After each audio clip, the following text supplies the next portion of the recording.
kuan. Oy! Look at all the rocks there now. Dito na sa ilang rock tumbler. Oh, Little Smith.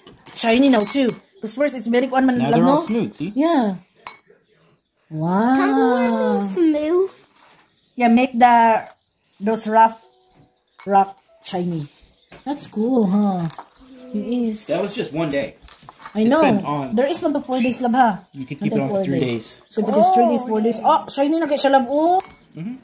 That's And really that's cool. there's one that you can use that will polish it. Ika ni sa ilahang rock tumbler. Wala na ako na video ilahang ko. Ano? Rock tumbler by cool ani lab? Rock tumbler? What should I do, Dad? Do you want to get chicks? I'm not first do that. You want that? Ano ka to? Okay. Cute na siya, oh. Put it up past Yan na siya katong mga maghimo ko kag jewelry, guys.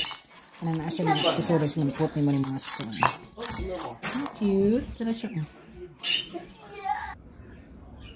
Ripster Fine, rock tumbler. Yan siya, yan sa mga bata. Yan siya, oh. Ripster na price. Not recommended for children under 8 years of age.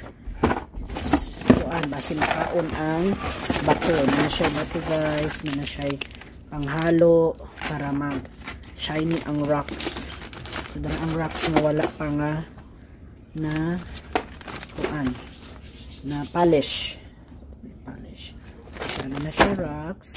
Na siya kuan kanang sa bana chain para maghimo og necklace. Tapos ang katong mga bato nga i-polish, pwede naman siya i-pendant. I-pendant naman siya diri. Ano siya? Mga powder na i-mix.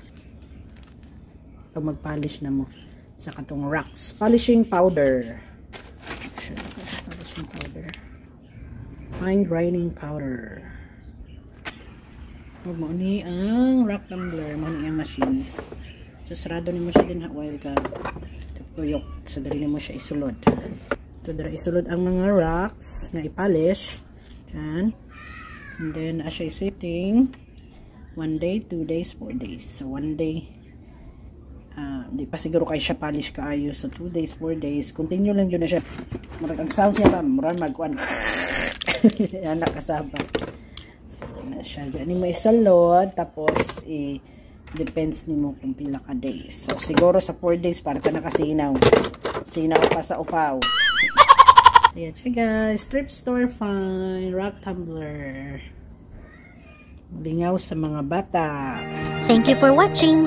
Gunta, may kita-kita pa kita sa sunod na higayon. God bless everyone.